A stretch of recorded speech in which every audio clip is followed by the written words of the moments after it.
नमस्कार दोस्तों, आप सबका स्वागत है मेरे चैनल में। अच्छे लोगों के साथ हमेशा बुरा क्यों होता है? गीता में श्री कृष्ण ने दिया है अर्जुन को इसका जवाब। अच्छे लोगों के साथ हमेशा बुरा क्यों होता है? वही जो लोग बुरे कर्म करते हैं और अज्ञान की राह पर होते हैं, वो खुशहाल दिखते हैं। श्री कृष्ण ने इसका जवाब गीता में दिया है। श्री कृष्ण ने अर्जुन को जवाब देते हुए समझाई हैं ये बातें। लोगों को उनके कर्मों का फल हमेशा मिलता है।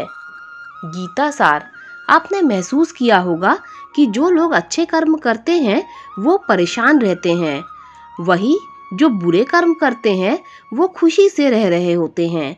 अच्छे कर्म करने वाले परेशान होते हैं, आखिर उन्हें इतनी परीक्षा क्यों देनी पड़ रही है, जबकि जो अधर्म की राह में है वो खुश है और जिंदगी का लुत्फ उठा रहे हैं।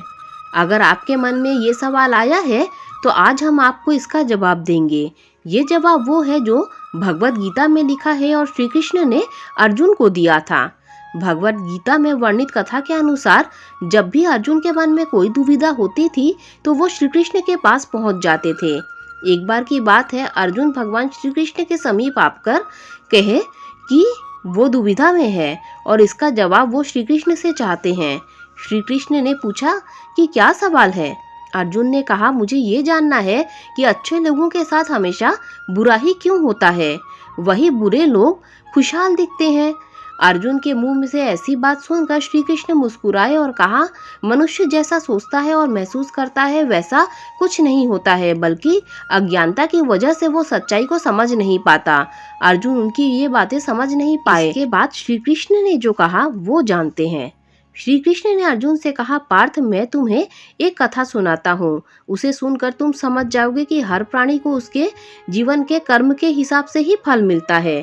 प्रकृति हर किसी को अपनी राह चुनने का मौका देती है। अब वह मनुष्य की इच्छा पर निर्भर करता है कि उसे धर्म की राह चुननी है या अधर्म की। कथा शुरू करते हुए श्री कृष्ण ने कहा, एक नगर में दो पुरुष रहा करते थे। एक पुरुष व्यापारी था, उसके जीवन में धर्म की बहुत महत्ता थी। वो पूजा पाठ में यकीन रखता था। वह हर रोज मंदिर जाता था और दान धर्म करता था और हर रोज भगवान की पूजा करता था। वहीं दूसरा पुरुष बिल्कुल इसके विपरीत था। वो हर रोज मंदिर तो जाता था लेकिन पूजा करने नहीं, बल्कि मंदिर के बाहर से जूते चप्पल चुराने। उसे दान और धर्म से कोई लेना देना नहीं था। समय बीतता गया और एक दिन बहुत जोर की बारिश हो रही थी। इस वजह से मंदिर में पुजारी के अलावा और कोई नहीं था। ये बात जब दूसरे पुरुष को पता चली तो उसने कहा कि ये सही मौका है मंदिर का धन चुराने का। पंडित से नजर बचाकर उसने मंदिर का सारा धन चुरा लिया। उसी समय धर्म कर्म में विश्वास करने वाला व्यक्ति भी मंदिर पहुंचा। दुर्भाग्य से मंदिर के पुजारी ने उसे ही चोर समझ लिया और चिल्लाने लगा। वहां लोग एकत्र हो गए और उसे बहुत मारा। किसी तरह वह बचते बचाते वहां से निकला तो दुर्भाग्य ने उसका साथ वहां भी नहीं छोड़ा। मंदिर के बाहर वो एक गाड़ी से टकरा गया और घायल हो गया।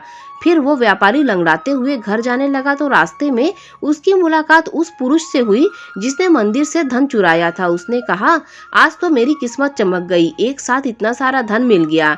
ये सब देखकर उसे बहुत बुरा लगा और उसने अपने घर से भगवान की सारी तस्वीरें निकाल दी। कुछ सालों बाद दोनों पुरुषों की मृत्यु हो गई। मरने के बाद जब दोनों यमराज की सभा में पहुंचे और भले पुरुष ने दूसरे व्यक्ति को देखा तो उसे बहुत गुस्सा आया।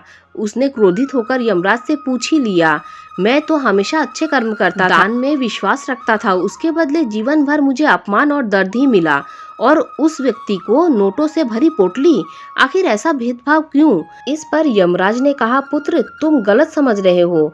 जिस दिन तुम्हारी गाड़ी से टक्कर हुई थी वो दिन तुम्हारे जीवन का आखिरी दिन था, परंतु तुम्हारे अच्छे कर्मों की वजह से तुम्हारी मौत सिर्फ एक छोटी सी चोट में बदल गई। तुम इस दुष्ट व्यक्ति के बारे में जानना चाहते हो? दरअसल इसके भाग्य में राजयोग था, मगर इसके कुकर्मों और अधर्म की वजह से वो सिर्फ एक छोटी सी धन की पोटली में बदल गया। कथा सुनाने के बाद श्री कृष्ण अर्जुन से कहते हैं, पार्थ, क्या अब भी तुम्हें तुम्हारे सवाल का जवाब मिला? ऐसा सोचना कि भगवान तुम्हारे कर्मों को नजरअंदाज कर रहे हैं, ये बिल्कुल भी सत्य नहीं है। भगवान हमें कब क्या किस रूप में दे रहा है मनुष्य को समझ में नहीं आता है, मगर आप अच्छे कर्म करते रहें तो भगवान की कृपा हमेशा बनी रहती है। इसीलिए अपने अच्छे कर्मों को बदलना नहीं चाहिए, क्योंकि उसका फल हमें इसी जीवन में मिलता है। इसीलिए मनुष्य का फर्ज है कि वो हमेशा अच्छे कर्म करते रहे, क्योंकि श्री कृष्ण ने गीता में बताया है कि किसी के द्वारा किया गया कर्म बेकार नहीं जाता है, चाहे वो अच्छा हो या बुरा। दोस्तों, अगर आपको वीडियो अच्छी लगी हो तो लाइक कर दीजिए, मेरे चैनल को सब्सक्राइब कर दीजिए। Thanks for watching this video.